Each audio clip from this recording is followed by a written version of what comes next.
2 ಅರಸುಗಳು ಅಧ್ಯಾಯ 18. ಇಸ್ರಾಯೇಲ್ಯರ ಅರಸನು ಏಲನ ಮಗನೂ ಆದ ಹೋಶೇಯನ ಆಳಿಕೆಯ 3ನೆಯ ವರ್ಷದಲ್ಲಿ ಯೆಹೂದ ರಾಜನಾದ ಆಹಾಜನ ಮಗ ಹಿಜ್ಕೀಯನು ಆಳತೊಡಗಿದನು. ಇವನು ಪಟ್ಟಕ್ಕೆ ಬಂದಾಗ 25 ವರ್ಷದವನಾಗಿದ್ದು ಯೆರೂಸಲೇಮಿನಲ್ಲಿ 29 ವರ್ಷ ಆಳಿದನು. ಜೆಕರ್ಯನ ಮಗಳಾದ ಅಬೀ ಎಂಬಾಕೆಯು ಇವನ ತಾಯಿ. ಇವನು ಎಲ್ಲ ವಿಷಯಗಳಲ್ಲಿಯೂ ತನ್ನ ಪೂರ್ವಿಕನಾದ ದಾವೀದನಂತೆ ಯೆಹೋವನ ಚಿತ್ತಾನುಸಾರವಾಗಿ ನಡೆದನು. ಪೂಜಾ ಸ್ಥಳಗಳನ್ನು ಹಾಳು ಮಾಡಿ ಕಲ್ಲು ಕಂಬಗಳನ್ನು ಒಡೆದು ಅಶೇರ ವಿಗ್ರಹ ಸ್ತಂಭಗಳನ್ನು ಕಡಿದು ಹಾಕಿದನು. ಮೋಶೆಯು ಮಾಡಿಸಿದ ತಾಮ್ರ ಸರ್ಪವನ್ನು ಚೂರು ಚೂರು ಮಾಡಿದನು. ಇಸ್ರಾಯೇಲ್ಯರು ಅದಕ್ಕೆ ಆವರೆಗೂ ಧೂಪ ಸುಡುತ್ತಿದ್ದರು. ಅದಕ್ಕೆ ನೆಹುಷ್ಟಾನ್ ಎಂಬ ಹೆಸರಿತ್ತು. ಇವನು ಇಸ್ರಾಯೇಲ್ ದೇವರಾದ ಯೆಹೋವನಲ್ಲಿ ಭರವಸವಿಟ್ಟಿದ್ದನು. ಯೆಹೂದ್ಯರಲ್ಲಿ ಇವನಿಗೆ ಸಮಾನನಾದ ಅರಸನು ಮುಂಚೆಯೂ ತರುವಾಯವೂ ಇರಲಿಲ್ಲ.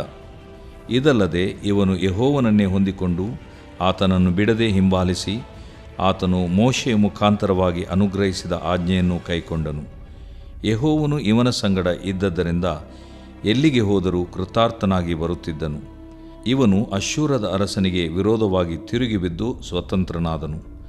ಗಾಜ ಪ್ರಾಂತದವರೆಗೆ ವಾಸವಾಗಿದ್ದ ಫಿಲಿಸ್ಟಿಯರನ್ನು ಸೋಲಿಸಿ ಕಾವಲುಗಾರರ ಬುರುಜಿರುವ ಚಿಕ್ಕ ಹಳ್ಳಿ ಮೊದಲುಗೊಂಡು ಕೋಟೆ ಕೊತ್ತಲುಗಳುಳ್ಳ ಮಹಾನಗರಗಳವರೆಗೂ ಎಲ್ಲ ಊರುಗಳನ್ನು ಹಾಳು ಮಾಡಿದನು.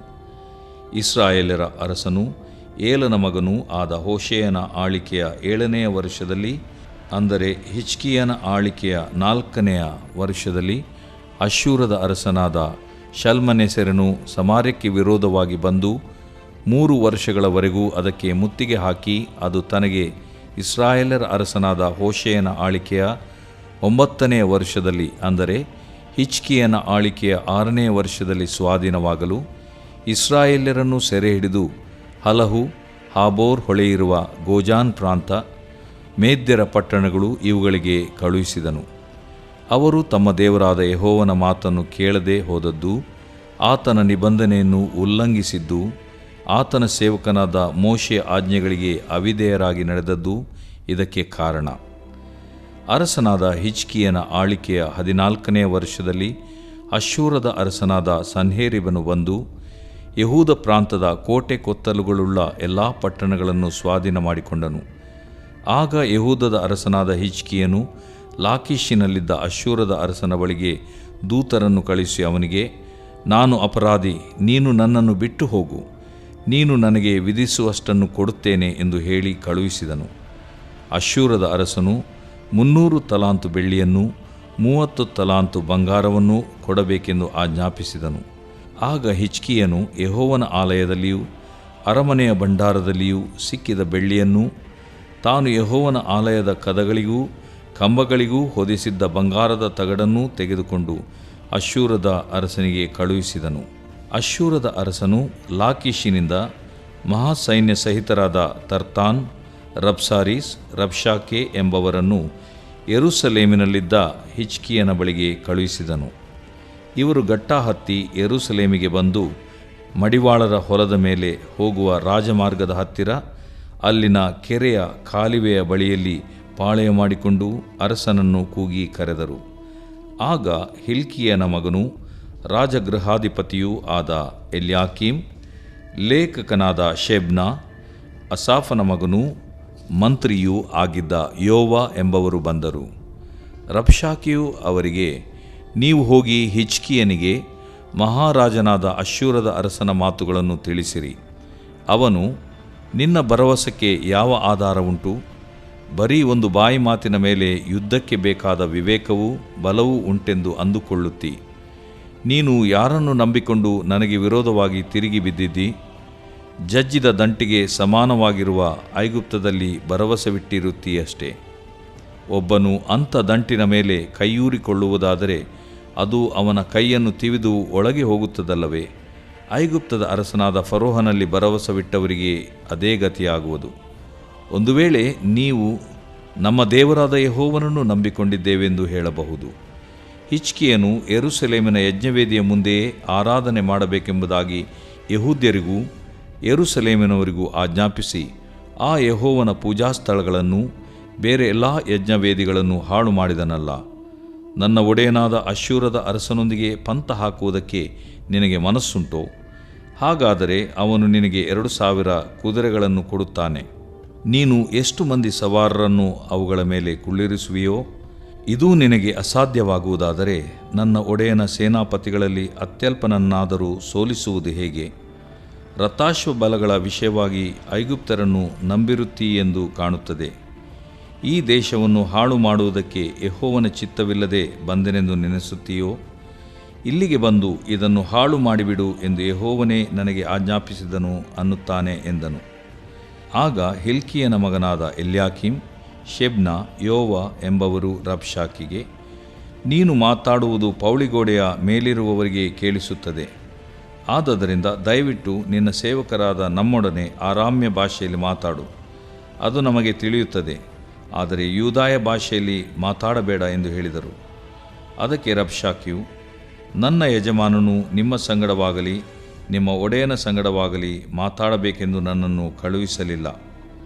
ಈ ಗೋಡೆಯ ಮೇಲೆ ಕೂತಿರುವ ಜನರ ಸಂಗಡ ಮಾತಾಡುವುದಕ್ಕೋಸ್ಕರ ಕಳುಹಿಸಿದ್ದಾನೆ. ಅವರು ನಿಮ್ಮೊಡನೆ ಇದ್ದರೆ ಸ್ವಂತ ಮಲವನ್ನು ತಿಂದು ಸ್ವಂತ ಮೂತ್ರವನ್ನು ಕುಡಿಯಬೇಕಾಗುವುದು ಎಂದು ಉತ್ತರ ಕೊಟ್ಟು, ಎದ್ದು ಗೋಡೆಯ ಮೇಲೆ ನಿಂತವರಿಗೆ ಯೂದಾಯ ಭಾಷೆಯಲ್ಲಿ, ಅಶ್ಶೂರದ ಮಹಾರಾಜನ ಮಾತನ್ನು ಕೇಳಿರಿ. ಅವನು ನಿಮಗೆ, ಹಿಜ್ಕೀಯನಿಂದ ಮೋಸ ಹೋಗಬೇಡಿರಿ, ಅವನು ನಿಮ್ಮನ್ನು ನನ್ನ ಕೈಯಿಂದ ಬಿಡಿಸಲಾರನು. ಹಿಜ್ಕೀಯನು ನಿಮಗೆ, ಯೆಹೋವನನ್ನು ನಂಬಿರಿ, ಆತನು ನಮ್ಮನ್ನು ಹೇಗೂ ರಕ್ಷಿಸುವನು. ಈ ಪಟ್ಟಣವು ಅಶ್ಶೂರದ ಅರಸನ ವಶವಾಗುವುದಿಲ್ಲ ಎಂಬುದಾಗಿ ಹೇಳಿದರೆ ಅವನಿಗೆ ಕಿವಿಗೊಡಬೇಡಿರಿ, ಒಪ್ಪಬೇಡಿರಿ. ಅಶ್ಶೂರದ ಅರಸನಾದ ನನ್ನ ಮಾತನ್ನು ಕೇಳಿರಿ. ನನ್ನೊಡನೆ ಒಡಂಬಡಿಕೆ ಮಾಡಿಕೊಂಡು ನನ್ನ ಆಶ್ರಯದಲ್ಲಿ ಸೇರಿರಿ. ನಿಮ್ಮಲ್ಲಿ ಪ್ರತಿಯೊಬ್ಬನೂ ತನ್ನ ತನ್ನ ಅಂಜೂರ ಮರ, ದ್ರಾಕ್ಷಾಲತೆ ಇವುಗಳ ಹಣ್ಣುಗಳನ್ನು ತಿಂದು ತನ್ನ ಬಾವಿಯ ನೀರನ್ನು ಕುಡಿಯುವನು. ಸ್ವಲ್ಪ ಕಾಲವಾದ ನಂತರ ನಾನು ಬಂದು ನಿಮ್ಮನ್ನು ಧಾನ್ಯ, ದ್ರಾಕ್ಷಾರಸ, ಆಹಾರ, ದ್ರಾಕ್ಷೆ ತೋಟ, ಎಣ್ಣೆ ಮರ, ಜೇನುತುಪ್ಪ ಇವು ಸಮೃದ್ಧಿಯಾಗಿರುವ ನಿಮ್ಮ ದೇಶಕ್ಕೆ ಸಮಾನವಾದ ಇನ್ನೊಂದು ದೇಶಕ್ಕೆ ಕರಕೊಂಡು ಹೋಗುವೆನು. ನೀವು ಸಾಯುವುದಿಲ್ಲ, ಬದುಕುವಿರಿ. ಯೆಹೋವನು ನಿಮ್ಮನ್ನು ರಕ್ಷಿಸುವನು ಎಂದು ನಂಬಿಕೆಯನ್ನು ನಿಮ್ಮಲ್ಲಿ ಹುಟ್ಟಿಸುವುದಕ್ಕೆ ಪ್ರಯತ್ನಿಸುವ ಹಿಜ್ಕೀಯನಿಗೆ ಕಿವಿಗೊಡಬೇಡಿರಿ. ಯಾವ ಜನಾಂಗದ ದೇವತೆಯು ತನ್ನ ದೇಶವನ್ನು ಅಶ್ಶೂರದ ಅರಸನ ಕೈಗೆ ಸಿಕ್ಕದಂತೆ ತಪ್ಪಿಸಿ ಕಾಪಾಡಿತು? Hamath, Arpad, Sepharvaim, Hena, Ivvah ಎಂಬ ಪಟ್ಟಣಗಳ ದೇವತೆಗಳೇನಾದವು? ಅವು ಸಮಾರ್ಯವನ್ನು ನನ್ನ ಕೈಗೆ ಸಿಕ್ಕದಂತೆ ತಪ್ಪಿಸಿದವೋ? ಯಾವ ಜನಾಂಗದ ದೇವತೆಯಾದರೂ ತನ್ನ ದೇಶವನ್ನು ನನ್ನ ಕೈಯಿಂದ ಬಿಡಿಸಲಾರದೆ ಹೋದ ಮೇಲೆ ಯೆಹೋವನು ಯೆರೂಸಲೇಮನ್ನು ನನ್ನ ಕೈಗೆ ಸಿಕ್ಕದಂತೆ ತಪ್ಪಿಸಿ ಕಾಪಾಡುವನೋ ಅನ್ನುತ್ತಾನೆ ಎಂದು ಹೇಳಿದನು. ಆ ಸೇನಾಪತಿಗಳಿಗೆ ಯಾವ ಉತ್ತರವನ್ನೂ ಕೊಡಬಾರದೆಂದು ಅರಸನು ತನ್ನ ಪ್ರಜೆಗಳಿಗೆ ಆಜ್ಞಾಪಿಸಿದ್ದರಿಂದ ಅವರು ಸುಮ್ಮನಿದ್ದರು, ಏನೂ ಅನ್ನಲಿಲ್ಲ. ಹಿಲ್ಕೀಯನ ಮಗನೂ ರಾಜಗೃಹಾಧಿಪತಿಯೂ ಆಗಿದ್ದ ಎಲ್ಯಾಕೀಮ್, ಲೇಖಕನಾದ ಶೆಬ್ನ, ಆಸಾಫನ ಮಗನೂ ಮಂತ್ರಿಯೂ ಆಗಿದ್ದ ಯೋವ ಎಂಬವರು ತಮ್ಮ ಬಟ್ಟೆಗಳನ್ನು ಹರಕೊಂಡು ಅರಸನಾದ ಹಿಜ್ಕೀಯನ ಬಳಿಗೆ ಬಂದು ಅವನಿಗೆ ರಬ್ಷಾಕಿಯ ಮಾತುಗಳನ್ನು ತಿಳಿಸಿದರು. ದೇವರು ಪ್ರೀತಿಸುವ ಪ್ರೀತಿಯ ಬಿಗ್ ಜೆ ಟಿವಿ ಪ್ರಿಯ ವೀಕ್ಷಕರಿಗೆ ನಮ್ಮ ಕರ್ತನಾದ ಯೇಸು ಕ್ರಿಸ್ತನ ಹೆಸರಿನಲ್ಲಿ ನಿಮ್ಮನ್ನು ವಂದಿಸಿ ಸ್ವಾಗತ ಬಯಸ್ತಿದ್ದೇವೆ. ಬನ್ನಿರಿ, ಎಂದು ನಾವು ಒಟ್ಟಾಗಿ ದೇವರ ವಾಕ್ಯವನ್ನು ಅಧ್ಯಯನ ಮಾಡಿಕೊಳ್ಳೋಣ. ಹೌದು, ಮನುಷ್ಯನ ವಾಕ್ಯ ಅಲ್ಲ, ಇದು ದೇವರ ವಾಕ್ಯ, ಅದರಲ್ಲಿ ಸೃಷ್ಟಿಕರ್ತನ ವಾಕ್ಯ. ಅದನ್ನು ನಾವು ಅಧ್ಯಯನ ಮಾಡಿಕೊಳ್ಳುವಂಥದ್ದು ಎಷ್ಟೋ ಧನ್ಯತೆಯ ಒಂದು ಅನುಭವ. ಯಾಕಂದರೆ ದೇವರ ವಾಕ್ಯವನ್ನು ಧ್ಯಾನಿಸುವವರು ಎಷ್ಟೋ ಧನ್ಯರು ಎಂಬುದಾಗಿ ದೇವರ ವಾಕ್ಯದಲ್ಲಿ ಹೇಳಲಾಗಿದೆ. ಕೀರ್ತನೆ 1, ಯೆಹೋಶುವನ ಗ್ರಂಥವು 1ನೇ ಅಧ್ಯಾಯ. ಮತ್ತು ಹಾಗಿರುವಾಗ ಇಂದು ನಾವು ಅಧ್ಯಯನ ಮಾಡಿಕೊಳ್ಳುವಂಥದ್ದು ಆಶೀರ್ವಾದದ ಒಂದು ಅನುಭವ. ಇಂದಿನ ನಮ್ಮ ಅಧ್ಯಯನ 2ನೇ ಅರಸುಗಳ ಗ್ರಂಥ, the second book of Kings, chapter 18, 18ನೇ ಅಧ್ಯಾಯ. 17ನೇ ಅಧ್ಯಾಯ ಅದು ವಿಷಾದಕರವಾದಂಥ ಒಂದು ಅಧ್ಯಾಯ. ಯಾಕಂತ ಹೇಳಿದ್ರೆ ಇಸ್ರಾಯೇಲ್, ಯಹೂದ ಅಂತ ಎರಡು ದೇಶ, ಒಂದೇ ದೇಶ ಎರಡು ಭಾಗವಾಗಿತ್ತು. ಮತ್ತು ಯಹೂದ ದೇಶ ಅದರಲ್ಲಿ ಭಕ್ತಿವಂತರಿದ್ದ ಕಾರಣ ಸ್ವಲ್ಪ ಕಾಲ ಅದು ಮುಂದುವರಿತು. ಆದರೆ ಇಸ್ರಾಯೇಲ್ ದೇಶದಲ್ಲಿ ರಾಜರು, ನಾಯಕರು ಭಕ್ತಿವಂತರಾಗಿ ಇಲ್ಲದ ಕಾರಣ ಅವರಿಗೆ ಆಗಾಗ ದೇವರು ಪ್ರವಾದಿಗಳನ್ನು ಕಳಿಸಿ ಎಚ್ಚರಿಕೆ ನೀಡಿ ಆ ರೀತಿಯಾಗಿದ್ದಾಗ್ಯೂ ಕೂಡ ಅವರು ಅವಿಧೇಯರಾದ ಕಾರಣ ಅವರಿಗೆ ದೇವರು ಅಶ್ಶೂರದ ಅರಸನನ್ನು ಕಳಿಸಿ ದೇವರ ಅವರಿಗೆ ನ್ಯಾಯ ತೀರ್ಪಿನ ರೀತಿಯಲ್ಲಿ ಅವರನ್ನು ತಮ್ಮ ದೇಶದಿಂದ ಸೆರೆಯಾಗಿ ಅಶ್ಶೂರದ ಅರಸನು ಒಯ್ದುಬಿಟ್ಟನು. ಈಗ ಇಸ್ರಾಯೇಲ್ ದೇಶ ಖಾಲಿಯಾಗಿಬಿಟ್ಟಿದೆ. ಮುಖ್ಯವಾಗಿ ಆ ಸಮಾರ್ಯ ಅದರ ರಾಜಧಾನಿ ಇತ್ತಲ್ಲ, ಅದು ಖಾಲಿ ಆಗಿಬಿಟ್ಟಿದೆ. ಅಲ್ಲಿ ಯಾರಿಲ್ಲ. ಕೆಲವರು ಇದ್ದಿರ್ಬೋದು, ಆದರೆ ಹೆಚ್ಚಿನ ಅಂಶ ಜನರು ಒಯ್ಯಲ್ಪಟ್ಟಿದ್ದರು. ಬಡವರು ಬಹುಶಃ ಸ್ವಲ್ಪ ಅಲ್ಲಿ ಇದ್ರಂತ ಕಾಣ್ತದೆ. ಹಾಗಿರುವಾಗ ಈ ಅಶ್ಶೂರದ ಅರಸನು ಏನು ಮಾಡಿಬಿಡ್ತಾನೆ, ಬೇರೆ ತನ್ನ ದೇಶಗಳಿಂದ ಜನರನ್ನು ತಂದು ಖಾಲಿಯಾಗಿರುವಂಥ ಇಸ್ರಾಯೇಲ್ ದೇಶದಲ್ಲಿ, ಅಂದರೆ ಸಮಾರ್ಯ ದೇಶದಲ್ಲಿ ಅಥವಾ ಸಮಾರ್ಯ ಪಟ್ಟಣಗಳಲ್ಲಿ ಬಾಬೇಲ್, ಕೂತ, ಹವ್ವಾ, ಹಮಾತ್ ಇತ್ಯಾದಿ ಜನರನ್ನು ಅಲ್ಲಿ ತಂದಿಡ್ತಾನ್ರಿ. ತಂದಿಟ್ಟಾಗ ಏನಾಗ್ತದೆ, ಸಿಂಹಗಳು ಬಂದು ಅವರಿಗೆ ದಾಳಿ ಮಾಡ್ತದ್ರಿ, ಅಟ್ಯಾಕ್ ಮಾಡ್ತದೆ. ಆವಾಗ ಈ ಅಶ್ಶೂರದ ಸೇವಕರು ಯೋಚನೆ ಮಾಡ್ತಾರೆ, ಯಾಕೆ ಇದಾಗಿರಬೇಕು?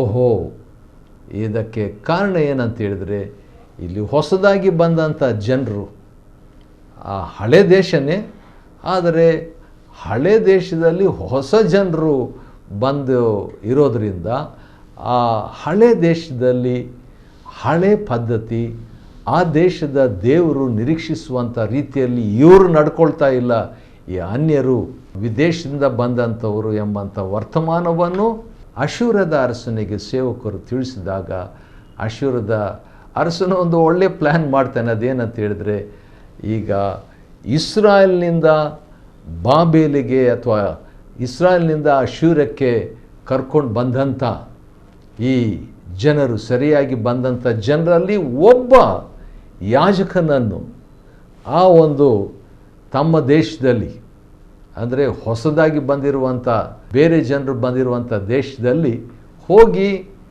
ಆ ದೇಶದ ಪದ್ಧತಿ ಏನು, ಆ ದೇಶದ ದೇವರು ಯೆಹೋವನು ಬಯಸುವಂಥದ್ದೇನು ಹೋಗಿ ಬೋಧಿಸು ಎಂಬುದಾಗಿ ಕೇಳಿದಾಗ ಆ ಯಾಜಕನು ಆ ಅಶ್ಶೂರದಿಂದ ಬಂದು ಏನು ಮಾಡ್ತಾನೆ, ಬೆಥೇಲಿಗೆ ಬಂದು, ಬಹುಶಃ ತಾನಿದ್ದಂಥ ಸ್ಥಳ ಅಂತ ಕಾಣ್ತದೆ, ಬಂದು ಅಲ್ಲಿರುವಂಥ ಊರಿನ ಜನರಿಗೆ ದೇವರ ವಾಕ್ಯವನ್ನು ಬೋಧಿಸ್ತಾನೆ.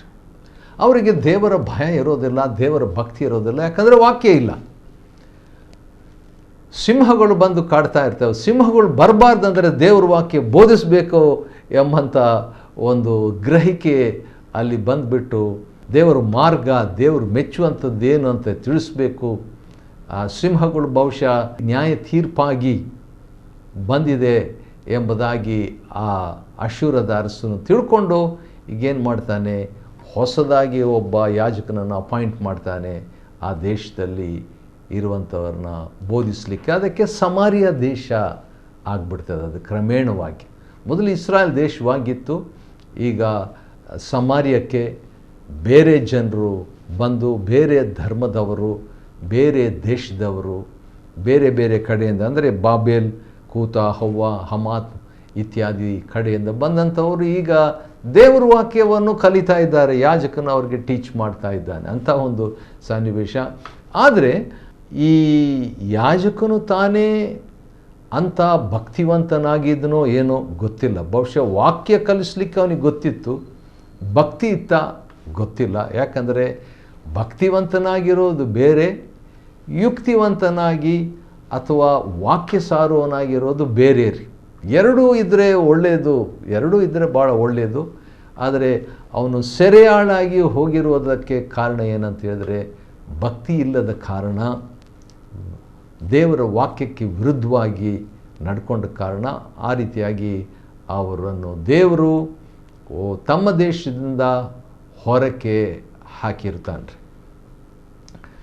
ಈಗ ಅವನು ಹಿಂದಿರುಗಿ ಬರೋದರಲ್ಲಿ ಸ್ವಲ್ಪ ಮಟ್ಟಿಗೆ ದೇವರ ಒಂದು ದಯೆ, ದೇವರ ಒಂದು ಕರುಣೆ, ದೇವರ ಒಂದು ಮೆಚ್ಚುಗೆ, ಫೇವರ್ ಆಫ್ ಗಾಡ್ ಕಾಣ್ತದೆ. ಯಾಕಂತ ಹೇಳಿದ್ರೆ ಅಟ್ಲೀಸ್ಟ್ ಆ ಒಬ್ಬ ಯಾಜಕನಿಗಾದರೂ, ಬೇರೆಯವರೆಲ್ಲರೂ ಸರಿಯಾಳಾಗಿ ಹೋಗಿಬಿಟ್ಟಿದ್ದಾರೆ, ಆದರೆ ಇವನಿಗೊಂದು ಚಾನ್ಸ್ ಸಿಕ್ತು, ಹಿಂದಿರುಗಿ ಬಂದು ದೇವರ ವಾಕ್ಯವನ್ನೇ ಬೋಧಿಸುವಂಥ, ಪ್ರತಿದಿನ ದೇವರ ವಾಕ್ಯವನ್ನು ಬೋಧಿಸುವಂಥ ಒಂದು ಅವಕಾಶ ಸಿಕ್ತು.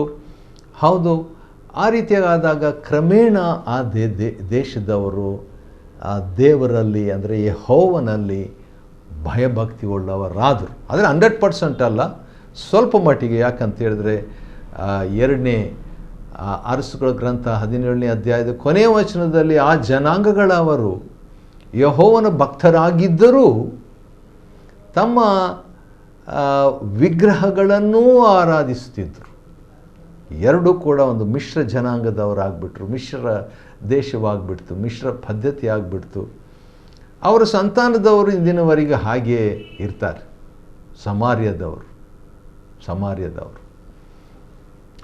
ಸಮಾರ್ಯದವರಿಗೂ ಯಹೂದ್ಯರಿಗೂ ಅಂಥ ಒಂದು ಒಪ್ಪಿಗೆ ಇರಲಿಲ್ಲ. ಇದೇ ಕಾರಣ, ಯಾಕಂದರೆ ಅವರು ಮಿಶ್ರ ಜನಾಂಗದವರು ಎಂಬುದಕ್ಕಾಗಿ. 18ನೇ ಅಧ್ಯಾಯ ಈಗ ಇಸ್ರಾಯೇಲ್ ದೇಶ ಗಡಿಪಾರಾಗಿ ಇಸ್ರಾಯೇಲ್ ದೇಶನೇ ಇಲ್ಲದೆ ಹೋಗಿಬಿಟ್ಟಿದೆ. ಈಗ ಇಸ್ರಾಯೇಲ್ ದೇಶಕ್ಕೆ ಬದಲಾಗಿ ಬೇರೆ ಬಾಬೇಲ್, ಕೂತ, ಹವ್ವ, ಹಮಾತ್ ಎಂಬಂಥ ಜನಾಂಗಗಳವರು ಬಂದುಬಿಟ್ಟಿದ್ದಾರೆ. ಬಂದಿದ್ದಾಗ್ಯೂ ಕೂಡ ಅವರಿಗೆ ಅಶ್ಶೂರದ ಅರಸನು ತಾನು ಗಡಿಪಾರು ಮಾಡಿ ಸರಿಯಾಗಿ ಕರ್ಕೊಂಡು ಬಂದಂಥ ಇಸ್ರಾಯೇಲರಲ್ಲಿ ಒಬ್ಬ ಯಾಜಕನನ್ನು ಅಲ್ಲಿ ಕಳಿಸ್ಬಿಟ್ಟು ದೇವ್ರ ವಾಕ್ಯ ಬೋಧಿಸ್ತಾ ಇರುವಂಥ ವೇಳೆಯಲ್ಲಿ ಅದು ಆ ಕಡೆ ಆಯಿತು, ಇಸ್ರಾಯೇಲ್ ಕಡೆ. ಈಗ ಪವಿತ್ರಾತ್ಮನು 2ನೇ ಅರಸುಗಳ ಗ್ರಂಥ 18ನೇ ಅಧ್ಯಾಯದಲ್ಲಿ ಯೆಹೂದದ ಕಡೆ ಸ್ವಲ್ಪ ಫೋಕಸ್, ಕೇಂದ್ರವನ್ನು, ಬಿಂದುವನ್ನು ಕೊಡುವಾತನಾಗಿದ್ದಾನೆ. ಯಾಕಂದರೆ ಯೆಹೂದ ದೇಶ ಇನ್ನು ಗಡಿಪಾರಾಗಿಲ್ಲ. ಅಲ್ಲಿ ಏನಾಯ್ತು ಅಂತ ಹೇಳ್ಬಿಟ್ಟು ನಾವು ನೋಡೋಣ ಬನ್ನಿರಿ. ಇಸ್ರಾಯೇಲ್ ಅರಸನು ಆ ರೀತಿಯಾಗಿ, ಅಂದರೆ ಹೋಶೇಯನ ಆಳಿಕೆಯಲ್ಲಿ ಆ ರೀತಿಯಾಗಿ ಹೋದಾಗ ಯೆಹೂದ ರಾಜನಾದ ಆಹಾಜನ ಮಗ ಹಿಜ್ಕೀಯನು ಆಳತೊಡಗಿದನು. ಹಿಜ್ಕೀಯನು ಇಲ್ಲಿ ಯೆಹೂದದಲ್ಲಿ ಆಳಿಕೆ ಮಾಡ್ತಾ ಇದ್ದಾನೆ. ಮತ್ತು ಈ ಹಿಜ್ಕೀಯನ ಬಗ್ಗೆ ನಾವು ನೋಡುವಾಗ ಬಹಳ ಬಹಳ ಒಳ್ಳೆ ಸಂಗತಿ ಇವನ ಬಗ್ಗೆ ಇದೆ. ಯಾಕಂತ ಹೇಳಿದರೆ 3ನೇ ವಚನ, ಇವನು ಎಲ್ಲ ವಿಷಯಗಳಲ್ಲಿಯೂ ತನ್ನ ಪೂರ್ವಿಕನಾದ ದಾವಿದನಂತೆ ಯೆಹೋವನ ಚಿತ್ತಾನುಸಾರವಾಗಿ ನಡೆದನು. ಭಾಳ ಅರಸರು ದಾವಿದನ ಪ್ರಕಾರವಾಗಿ ನಡೀಲಿಲ್ಲ, ಆದರೆ ಇವನಿಗೆ ಒಂದು ದೊಡ್ಡ ಸರ್ಟಿಫಿಕೇಟ್ ಸಿಕ್ಬಿಟ್ಟಿದೆ ಹಿಜ್ಕೀಯನಿಗೆ. ಅದೇನಂತ ಹೇಳಿದ್ರೆ, ಇವನು ತನ್ನ ಪೂರ್ವಿಕನಾದ ದಾವಿದನಂತೆ ಯೆಹೋವನ ಚಿತ್ತಾನುಸಾರವಾಗಿ ನಡೆದನು. ಈ ಹಿಜ್ಕೀಯನು ಯಾವ ರೀತಿಯಾಗಿ ನಡೆದನು ಅಂತ ಹೇಳ್ಬಿಟ್ಟು ಅಲ್ಲಿ ಕೊಡಲಾಗಿದೆ. ಇವನು ಇಸ್ರಾಯೇಲ್ ದೇವರಾದ ಯೆಹೋವನಲ್ಲಿ ಭರವಸವಿಟ್ಟಿದ್ದನು.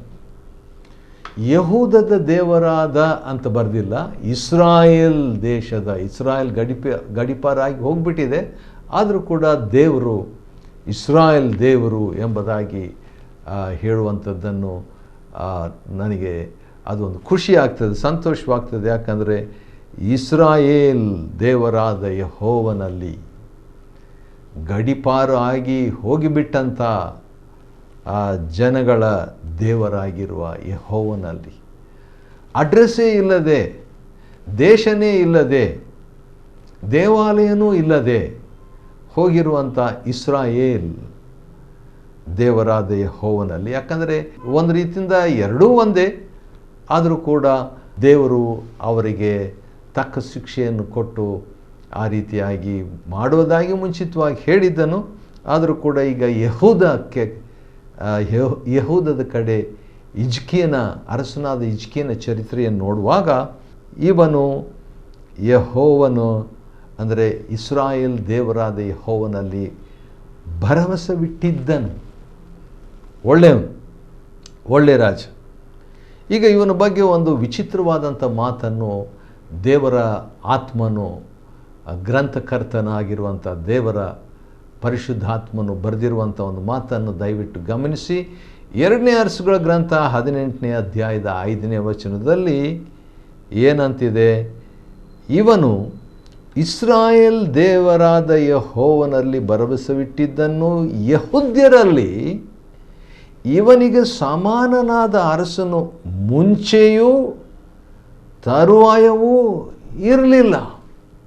ಅಂಥ ದೊಡ್ಡ ಸುಧಾರಣೆಯನ್ನು ಇವನು ಮಾಡಿರ್ತಾನೆ ರೀ. ಯಾಕಂತ ಹೇಳಿದ್ರೆ ಒಂದು ಉದಾಹರಣೆ ಕೊಡ್ತೇನೆ. ಮೋಶೆ ಕಾಲದಲ್ಲಿ ಇಸ್ರಾಯೇಲರು ವಿಷಸರ್ಪದಿಂದ ಅಲ್ಲಲ್ಲಿ ಸತ್ತು ಬೀಳ್ತಾ ಇದ್ರು. ಆಗ ತಕ್ಷಣ ಮೋಶೆ ಒಂದು ಕೆಲಸ ಮಾಡ್ತಾನೆ, ಅಂದರೆ ತಾಮ್ರದ ಸರ್ಪ ಅದನ್ನು ಮಾಡಿಸ್ಬಿಟ್ಟು ದೇವರ ಒಂದು ಇನ್ಸ್ಟ್ರಕ್ಷನ್ ಪ್ರಕಾರ, ಆಜ್ಞೆಗೆ ಅನುಸಾರವಾಗಿ ಆ ತಾಮ್ರದ ಸರ್ಪವನ್ನು ಎತ್ತರದಲ್ಲಿ ಹಿಂಗೆ ಇಟ್ಕೊಂಡಿದ್ದಾಗ ಯಾರ್ಯಾರು ಅದನ್ನು ನೋಡಿದ್ರೋ ಅವರು ಬದುಕಿಬಿಡ್ತಿದ್ರು. ಆ ವಿಷ ಸರ್ಪದಿಂದ ಅವರು ಪಾರಾಗ್ತಿದ್ರು. ಅಂಥ ಒಂದು ಸರ್ಪ ಮಾಡಿಟ್ಟಿದ್ದನು ಮೋಶೆ ಸತ್ತ ಮೇಲೆ ಯೆಹೋಶುವನ ತರುವಾಯ, ದಾವಿದನ ತರುವಾಯ, ಸೌಲನ ತರುವಾಯ, ಸೊಲೊಮೋನನ ತರುವಾಯ ಎಷ್ಟೋ ಭಕ್ತಾದಿಗಳು, ಎಷ್ಟೋ ಪ್ರವಾದಿಗಳು, ಎಷ್ಟೋ ಜನರು, ಎಲಿಯನು, ಎಲಿಷನು, ಯೆಶಾಯನು ಇವರೆಲ್ಲ ಬಂದಿದ್ದರು. ಆದರೆ ಯಾರೂ ಕೂಡ ಆ ತಾಮ್ರದ ಸರ್ಪವನ್ನು ತೆಗಿಲಿಲ್ಲ. ಹಾಗೇ ಇತ್ತು. ಹಾಗೇ ಆ ತಾಮ್ರದ ಸರ್ಪ ಎಷ್ಟೋ ವರ್ಷಗಳಿಂದ, ಮೋಶೆ ಕಾಲದಿಂದ ಈ ಹಿಜ್ಕೀಯನ ಕಾಲದವರೆಗೆ ಹಾಗೇ ಇದ್ಬಿಡ್ತು. ಆ ಸರ್ಪವನ್ನು ನೋಡಿಬಿಟ್ಟು ಇಸ್ರಾಯೇಲರು ಏನು ಮಾಡಿಬಿಡ್ತಿದ್ರು? ಅದಕ್ಕೆ ಪೂಜೆ ಮಾಡ್ತಾಯಿದ್ರು. ಹೌದು, ಅದಕ್ಕೆ ಹೆಸರು ಕೂಡ ಕೊಟ್ಟಿದ್ರು. ಅದೇನೆಂದರೆ ನೆಹುಷ್ಟಾನ್ ಅಂತ ಹೇಳ್ಬಿಟ್ಟು 4ನೇ ವಚನ ಒಂದು ಹೆಸರು ಕೊಟ್ಟಿದ್ರು. ಅದೇನೆಂದರೆ ತಾಮ್ರವಸ್ತು ಎಂಬುದಾಗಿ, ತಾಮ್ರ ಸರ್ಪ ಎಂಬ ಹೆಸರು ಅದಕ್ಕೆ ಕೊಟ್ಟಿದ್ದರು. ಈಗ ಏನು ಮಾಡ್ತಾನೆ ಇವನು? ಅದನ್ನೆಲ್ಲ ತೆಗೆದು ಹಾಕಿಬಿಡ್ತಾನೆ ರೀ. ಆ ತಾಮ್ರ ಸರ್ಪವನ್ನು ಏನು ಮಾಡ್ತಾನೆ? ಚೂರು ಮಾಡಿದನು. ಎಷ್ಟೋ ವರ್ಷಗಳಿಂದ ಇದ್ದಂಥ ಈ ತಾಮ್ರ ಸರ್ಪ ಮೋಶೆ ಮಾಡಿಟ್ಟಿದ್ದಂಥ ಮಹಾಭಕ್ತನ ಅಂತ ಮೋಶೆ ಇಟ್ಟಿದ್ದು, ಬಹುಶಃ ಅದನ್ನು ಒಂದು ಮೋಶೆನೇ ಸ್ವತಃ ಮಾಡಿದ್ರಿಂದ ಅದೊಂದು ಹಳೆ ಸ್ಮಾರಕ ವಸ್ತಾಗಿ, ಪೂಜಿಸುವ ವಸ್ತಾಗಿ ಇಸ್ರಾಯೇಲರು ಮಾಡಿದರೆ, ಅದನ್ನೆಲ್ಲ ಚೂರು ಮಾಡಿ ಅದನ್ನು ಎಲ್ಲ ಧೂಪ ಹಾಕುವುದನ್ನು ನಿಲ್ಲಿಸಿಬಿಟ್ಟು ದೊಡ್ಡ ಸುಧಾರಣೆಯನ್ನು ಹಿಜ್ಕೀಯನು ದೇಶದಲ್ಲಿ ತಗೊಂಡು ಬರ್ತಾನೆ ರೀ. ಹೌದು, ಯೆಹೋವನನ್ನೇ ಇವನು ಹೊಂದಿಕೊಂಡು ಆತನನ್ನು ಬಿಡದೆ ಹಿಂಬಾಲಿಸಿ ಆತನು ಮೋಶೆ ಮುಖಾಂತರವಾಗಿ ಅನುಗ್ರಹಿಸಿದ ಆಜ್ಞೆಯನ್ನು ಕೈಕೊಂಡು ನಡೆದನು ಈ ಹಿಜ್ಕೀಯ. ವಾವ್! ಇಂಥ ಒಬ್ಬ ಮಹಾಭಕ್ತನು ಬಗ್ಗೆ ಓದುವಾಗ ನಮಗೆ ಭಾಳ ಖುಷಿ ಅನ್ನಿಸ್ತದೆ, ನನಗೂ ಸಂತೋಷವಾಗಿದೆ.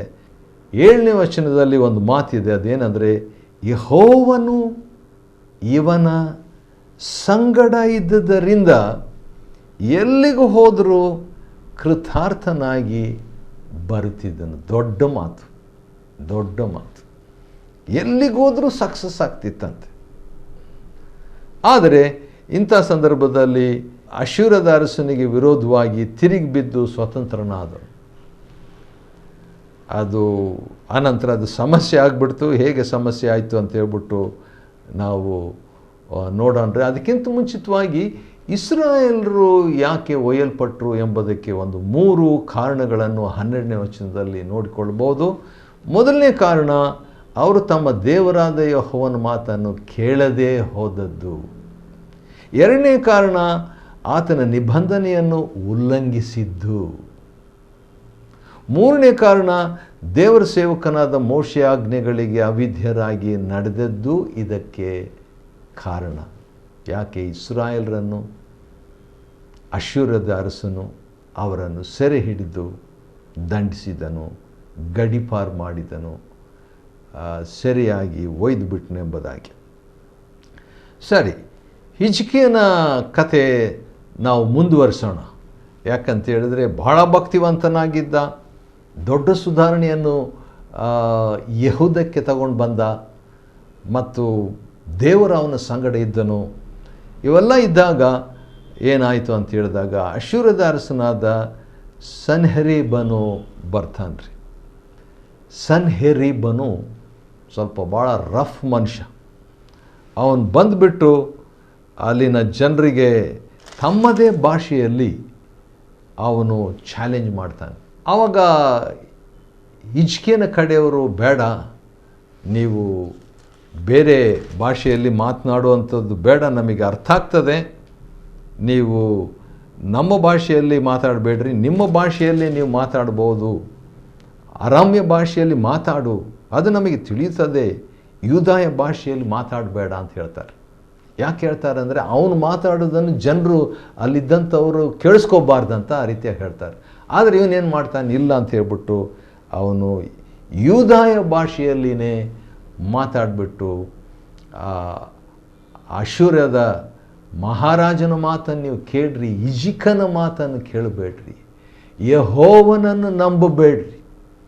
ಹಿಜ್ಕೀಯನು ಯೆಹೋವನ ಕಾಪಾಡ್ತಾನೆ, ಯೆಹೋವನ ರಕ್ಷಿಸ್ತಾನೆ, ಹಾಗೆಲ್ಲ ಹೇಳ್ತಾನೆ. ಅದನ್ನೆಲ್ಲ ನೀವು ತಗೋಬೇಡ್ರಿ. ಯಾಕಂದರೆ ಅಶ್ಶೂರದ ಅರಸನು ಭಾಳ ಸ್ಟ್ರಾಂಗು, ಎಲ್ಲರನ್ನು ಜಯಿಸುವಂಥವನಾಗಿದ್ದಾನೆ. ಆದ ಕಾರಣ ನೀವು ಅವನ ಮಾತು ಕೇಳಿದರೆ ನಿಮಗೆ ಒಳ್ಳೆಯದಾಗ್ತದೆ ಎಂಬುದಾಗಿ ಅವನು ತನ್ನ ಪ್ರತಿನಿಧಿಯ ಮುಖಾಂತರವಾಗಿ ಹೇಳಿಸಿರ್ತಾನೆ ರೀ. ಆ ರೀತಿಯಾಗಿ ಒಂದು ಭಯಂಕರವಾದಂಥ ಅನುಭವದಿಂದ ಮುಂದೇನಾಗ್ತದೆ ಎಂಬುದಾಗಿರುವಂಥ ಅನುಭವದಿಂದ ಮುಕ್ತಾಯವಾಗ್ತದೆ. 2ನೇ ಅರಸುಗಳ ಗ್ರಂಥ 18ನೇ ಅಧ್ಯಾಯ. 2ನೇ ಅರಸುಗಳ ಗ್ರಂಥ 18ನೇ ಅಧ್ಯಾಯವನ್ನು ಅಧ್ಯಯನ ಮಾಡಿಕೊಳ್ಳುವಂತೆ ದೇವರು ಕೊಟ್ಟ ಕೃಪೆಗಾಗಿ ಆತನಿಗೆ ಸ್ತೋತ್ರವಾಗಲಿ. ದೇವರು ನಿಮ್ಮನ್ನು ಆಶೀರ್ವದಿಸಲಿ.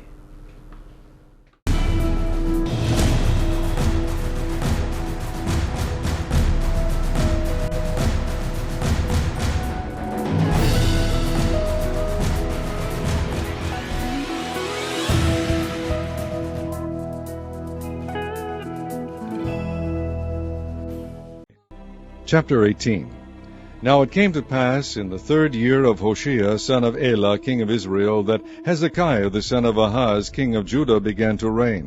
25 years old was he when he began to reign, and he reigned 29 years in Jerusalem. His mother's name was Abi, the daughter of Zechariah, and he did that which was right in the sight of the Lord, according to all that David his father did. He removed the high places, and brake the images, and cut down the groves, and brake in pieces the brazen serpent that Moses had made. For unto those days the children of Israel did burn incense to it, and he called it Nehushtan. He trusted in the Lord God of Israel, so that after him was none like him among all the nations of Judah, nor any that were before him. For he clave to the Lord, and departed not from following him, but kept his commandments, which the Lord commanded Moses. And the Lord was with him, and he prospered whithersoever he went forth. And he rebelled against the king of Assyria, and served him not. He smote the Philistines even unto Gaza, and the borders thereof, from the tower of the watchman to the fenced city. And it came to pass in the 4th year of King Hezekiah, which was the 7th year of Hoshea, son of Elah, king of Israel, that Shalmaneser, king of Assyria, came up against Samaria, and besieged it. And at the end of 3 years they took it, even in the 6th year of Hezekiah, that is the 9th year of Hoshea, king of Israel, Samaria was taken. And the king of Assyria did carry away Israel unto Assyria, and put them in Hala and in Habor by the river of Gozan, and in the cities of the Medes, because they obeyed not the voice of the Lord their God, but transgressed his covenant, and all that Moses the servant of the Lord commanded, and would not hear them, nor do them.